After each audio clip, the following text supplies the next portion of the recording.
the day to the game of the night. Caitlin Clark and the Fever facing Tina Charles and the Sun. Remember, these two teams, these players, they have history. They met in June. There were flagrant fouls. There were techs. There were ejections. The rematch was at TD Garden, just the second ever WNBA game played in the historic venue.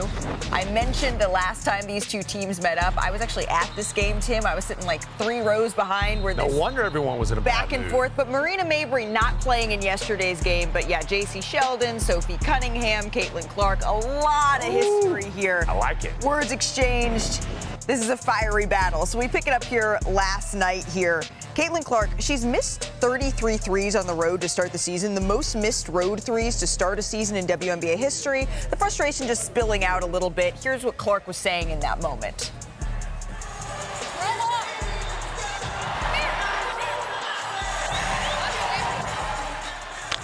Clearly a little frustrated there, Iman.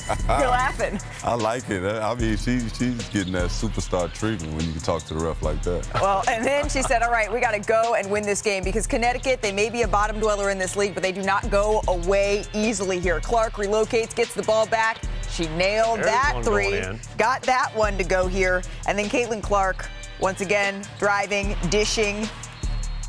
But you can see here, remember she missed 4 games and the Commissioner's Cup final recently with a groin injury, and she just pulled up limping a little bit on this play. And this is so tough to watch, just the emotion. She knows that she is hosting the All-Star game this weekend in Indianapolis. Just a really emotional scene on the sidelines. We're certainly hoping for the best from Caitlin Clark. Here's Stephanie White after the game.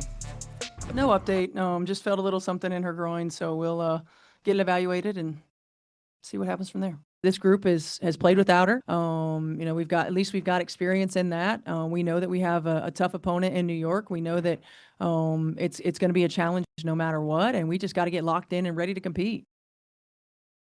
So we hope that she is good to go. But if Clark is healthy enough, she's got a really busy week. First, she has the Fever tonight visiting the Liberty in the second game of a back-to-back. And then she's scheduled to take part in the three-point contest in Indianapolis on Friday. And then there's the All-Star game on Saturday. She's a captain of her team in Indiana. Also, with a busy week ahead, our Alexa Philippou, who's joining us now. She was at TD Garden last night. Alexa, what more can you tell us about Caitlin Clark's groin injury and the Fever's plan going forward? Because we're really hoping to see her. Yeah, Malika. Well, Caitlin Clark did make the trip, of course, from Boston last night with the team to New York today. She had a MRI this morning. She's officially listed as questionable on the Fever's injury report, but I got to be honest, I'd be pretty surprised if we see her tonight against the Liberty. Of course, that would be a big bummer for the Barclays Center crowd here, but given the fact that this isn't even just a re-aggravation, this appears to be on the other side, side of her leg, her other groin, where she's experiencing that injury than the last one.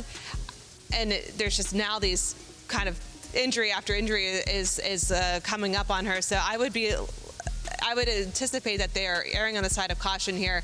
But then the decision's going to have to be made about what happens with the All-Star Weekend. Of course, the three-point contest, like you mentioned, she was highly anticipated to be participating in that. In addition to the All-Star game, we do know if she can't participate in the All-Star game, that Kathy Engelbert would name a replacement. Kathy Engelbert has already done that with Brian Howard not being able to participate, right? Kayla McBride being in, so it might have to be another replacement player. But as you said, everyone was really looking forward to Caitlin Clark being able to participate, so we'll see what the decision is made there. They have a little bit of time to figure that out, but certainly all of Indianapolis, all of the WNBA is hoping that she'll be able to be a go this weekend and also moving forward, because these injuries have definitely started to take a toll, as we saw with her emotion last night. Yeah, we're all just holding our breath and crossing our fingers here because my heart goes out to her. We know that Caitlin Clark, she wants to be out there on the floor. She said she was waiting to participate in a three-point contest until it was in Indianapolis, in her home city, and she was able to host. She made good on all of those things, and then this comes up. It stinks for her.